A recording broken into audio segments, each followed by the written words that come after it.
Well, community microlending, I think they've launched their online way of giving now. I should check into that.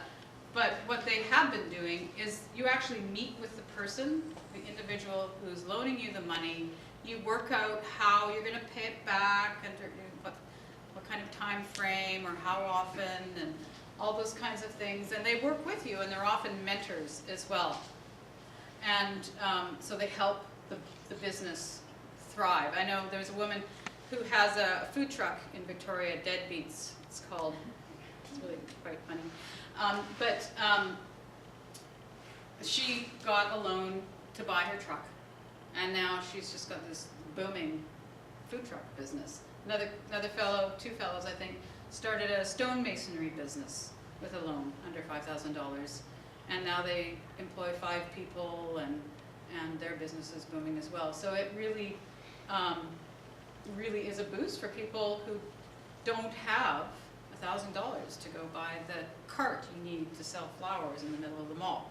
You know, whatever it is, and to buy their first batch of flowers to just get things going. So anyway, it's a really, really good program going on.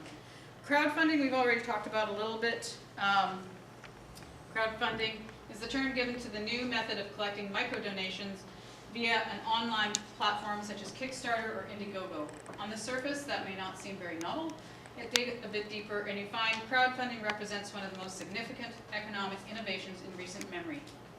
With this new model, you're able to unlock an ecosystem of finance to manifest new, creative, diverse, and beautiful projects freed from the older paradigm of centralized control and distribution. So, everybody contribute to a crowdfunding campaign? Anybody run a crowdfunding campaign? I'm currently running one for my daughter's fiddle group called Coastline, and they're going to Aberdeen, Scotland this summer, and they need to raise a lot of money. So again, ianmac.com to check out some more information about it. Ian, he's a film producer, but he also has done a lot of crowdfunding training and helping people with their campaigns. It's a little bit out of date. There's a new one called GoFundMe that's really, really easy to set up for fewer restrictions than Indiegogo or Kickstarter and stuff like that. So check that out if you're interested. So they can be very effective with the right kinds of strategies and maintenance. If you know, it's good to know a little bit about what you're doing, and it bypasses traditional ways that we get funding for things altogether, and it creates community. You know the people who are supporting you.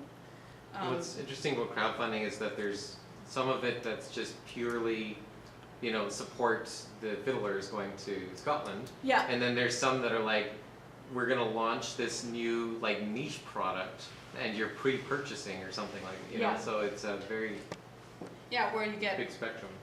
Rewards. You get certain things for having given certain amounts and stuff. Yeah. GoFundMe is you just give because you want. And it works. So what goes round comes round. That's the whole premise there. It's a circular thing. So that we're all supporting each other, and then when it comes around to us needing the support, it's part of the community that we've built. Business models and social or regenerative entrepreneurs. So very briefly, there are a number of different business models that seem to support new and economic endeavors better than the traditional corporation. I'm not going to get into them in any detail or anything. These are a few: cooperatives, credit unions, Jack Bank in Sweden and Denmark. Okay. Community contribution companies is a new thing, B Corps.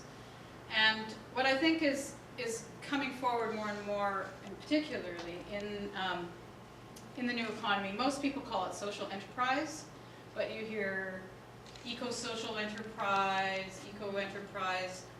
There's a group called Wisdompreneurs, which is huge, actually, and growing right now. So it's using the power of business to solve social and environmental problems. Lisa helps call social enterprise for profit, for good. So they are enterprises and do make money to pay the bills and so on, but with a deeper intention behind it. And so I have up there, is that deep enough? And that's what I talked about a little bit earlier in terms of regenerative enterprise. And again, so when we get into the 8 forms of capital, you understand this a little bit better. That regenerative enterprises, if they can be part of an ecosystem of enterprises using natural principles that you guys were talking about earlier as well, that support the 4 nurture capitals and harvests. So your harvest might be fruit, or your harvest might be ideas or other things. The surplus, not the core capital, which when we're taking, you know, minerals out of the ground and you know, destroying entire forests, we're destroying the core capital. But when we take only the surplus as the harvest to create financial and material capital, then we optimize long-term production of all 8 forms of capital, and ultimately it self-maintains when we get there. We can go back for a second. I know, I thought it was done too. So one of the things about regenerative enterprises too that I think is interesting, I'll just touch on this very quickly, is that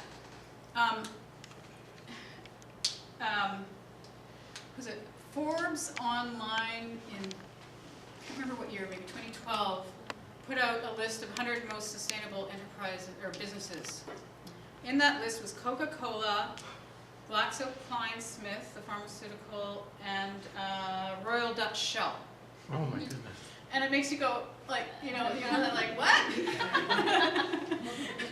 But what they meant is, those are the businesses that are likely to be around forever, right? And because they got that much whatever behind them. But one of the proposals in regenerative enterprises is kind of, so an enterprise is born here, it thrives, and then it plans for its own demise at the point at which it's no longer needed. And okay, there, I wasn't looking. And then what comes out of that is fodder, compost, whatever, for something else to be born that's needed now, that wasn't necessarily needed before. Or, you know, we've learned more stuff, so we're shifting. But so that's part of the natural cycle that they're pointing to, is that stuff isn't meant to live forever. People don't live forever, but corporations that have in their head that are going to be around forever, they're missing the point. Okay, now we can move on. Reskilling is another term that comes up. This isn't news either. I mean, all our grandparents or great-grandparents or our parents or even ourselves know how to do some of this stuff. Growing, harvesting, preserving food, both cultivated and wild. Using and repairing tools. Anybody know how to sharpen their clippers? Awesome. We're all moving to the computer. Carpentry. Anyone build a table or a chair or a bookshelf or anyone? IKEA. IKEA. Yeah. Do their own basic plumbing. I was in a market the other day. Used the toilet, didn't flush. I'm like the thing was loose. I'm like, I think I can actually fix it. So I actually fixed their toilet for them. You know, happen to know that. I grew up on the prairies. What can I say? Electrical, basic electrical stuff, basic heating, anything, you know, having to do with that. Do we know how to make our own clothes? Blankets, other kinds of soft furnishings and stuff? Do we know how to build soil? Yes. I have a composting toilet. Composting toilet, that is very good for soil building. And I love this one. Do we know how to make do? You remember that? You remember? We'll just make do, my grandma would say. And we can purchase our way out of that. when we have money, it disconnects us from creativity sometimes. I love the example, some friends of mine live a very deeply permaculture life. In fact, I don't know anybody who lives more deeply permaculture life. Their names are Gord and Ann Baird, and they live in the Highlands just north of Victoria. And they're on the city council right now, actually, which is pretty cool. And I was at their place, and I was going through a fence in their big chicken yard thing, and had to rehook the gate. And so I rehooked the gate, and it's plastic. They needed a hook for the gate, and they had this hunk of plastic, and so Gord carved a hook, put a screw through it, and then put another screw in the fence and hook. They didn't have to buy a thing. They just had this sort of random piece of plastic sitting around. Upcycling. Upcycling is another way of putting it. Yes, that's another word. What's the word? Upcycling. You increase the value of the item that would otherwise be recycled or thrown away. Yes. Not that there is any away, but anyway. Yeah. Using old clothes to make purses, or other things that you might need, or a pillow, or a quilt, or something like that. So cash allows us to not be creative in those kinds of ways, like to start to see things differently. It's like, how do you get to, well, that piece of plastic could be a hook, there's a capacity there that we aren't cultivating. And just by the way, cash also is an opportunity to disconnect. We can buy ourselves out of needing to connect with other human beings around us or the planet in general. Not that money's evil, it has its role. But when it's the only thing we're focusing on, we're missing a whole raft of opportunities.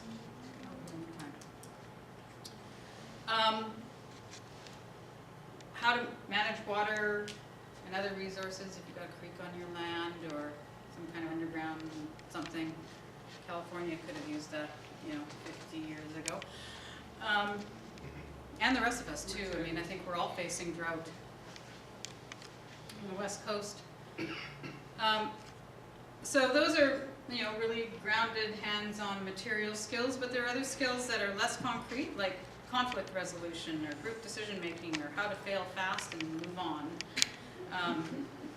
They have enterprise failure wakes now. They're apparently a lot of fun, where people who are willing to talk about crashing and burning and what they learned from that, so that people can learn from their own experiences just as they have. There was one recently in Vancouver, I think. Yeah, they're regularly in Vancouver. Yeah. In a few months. Groundswell does that? Radius, I think, started it. Oh, Radius. It's SFU kind of incubator, enterprise incubator. Yeah, right. Building strong, resilient relationships and communities, and anyway, the list goes kind of on and on. And capacities too, like how to grieve when you do have to let something go. Like, how do we do that piece, contextually well and move through it? And how do we feel intrinsically backed or supported? Or how do we live pluralism as opposed to just tolerance? It's like, okay, but full embracing of differences. And we talked already about the inner integration and wholeness piece as a capacity, and that list goes on as well, and you could probably do a day-long workshop on any single one of those, but we won't. So this is another way of looking at the new economy. It's another lens, which is by sector. And I think I borrowed some of this, at least, from the VI, what was it called? VIgreeneconomy.com, I think it was. But we've also, when we've done the Living in the New Economy events, we've tried to include things from as many sectors as we can: energy, local food security, farming, agriculture kinds of things, housing and construction, transportation, finance, working spaces, commercial real estate, health, education, tourism. Haven't done an event on education in the new economy. I really want to do that. tourism, technology. Technology has really enabled a lot of the new economy things to happen. Social media can spread information really quickly and easily, and connects people in communities that we might not have previously imagined in our other worlds. And ideally, that doesn't distract us from our grounded communities that we live in, and our families and our friends and those kinds of things. The Wisdompreneur community, for example, you know, it's all over the world, but there's a cohesiveness still that happens there.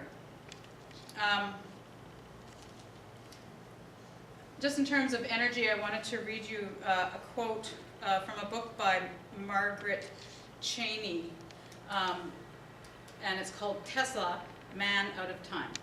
So you guys heard about Tesla? Because Tesla's getting a lot of airtime these days. They have some pretty cool stuff. They have that battery off-grid, take your house off-grid battery, household battery thing. So here's the quote. In 1902, Tesla visited Lord Kelvin, who proclaimed himself in a complete agreement on a couple of issues, including that the conservation of non-renewable resources was of critical importance to the world. Kelvin, like Tesla, was convinced that wind and solar power should be developed to save coal, oil, and wood. Windmills, he declared, should be placed on roofs at the earliest opportunity to run elevators, pump water, cool houses, and heat them in the winter. That was more than 100 years ago, he was saying. What have we been doing? Anyway. Wasting. Hmm? Wasting. Wasting, waiting, doing other stuff, I guess. Okay. This will lead us into our exercise that we're going to do at the end. So permanomics. Permanomics did exist before Living the New Economy, but I think it's through the Living the New Economy events that the word seems to be being used more and more. So permaculture comes from permanent and agriculture, like I said. Permanomics come from permaculture and economics, but now permaculture really means, like I said before, permanent culture.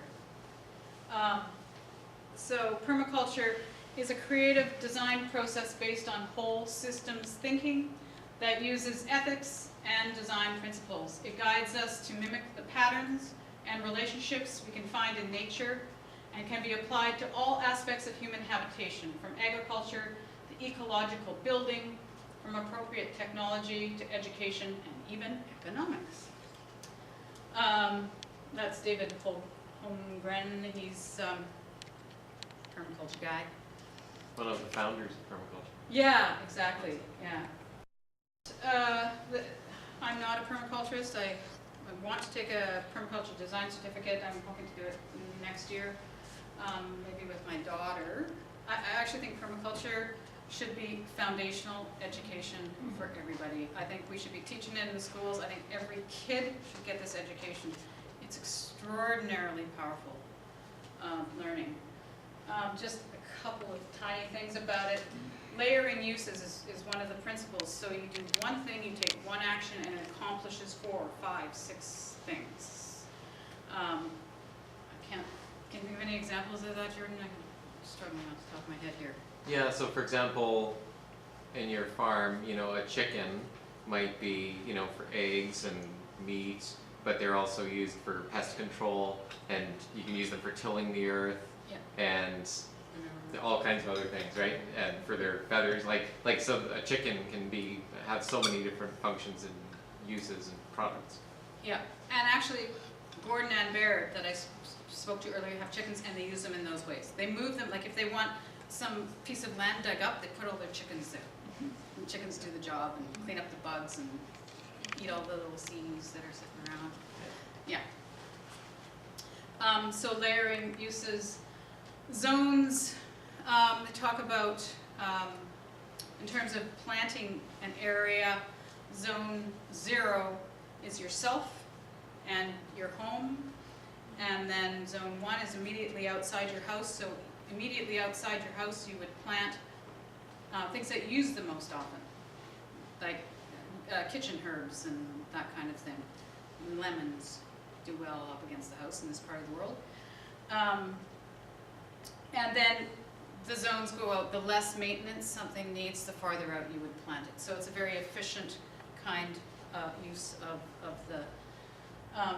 the land.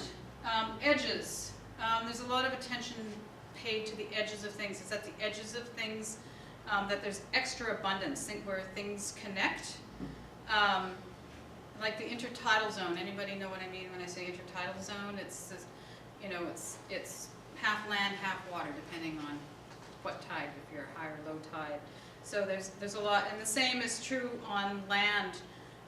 A tree is like an intertidal zone. It sort of connects the earth with the air, if you will.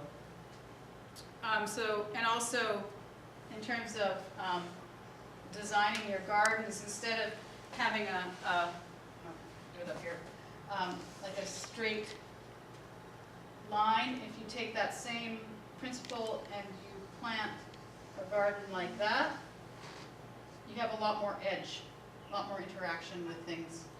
And you can also do it this way, actually, where, anybody know what a hugelkultur is?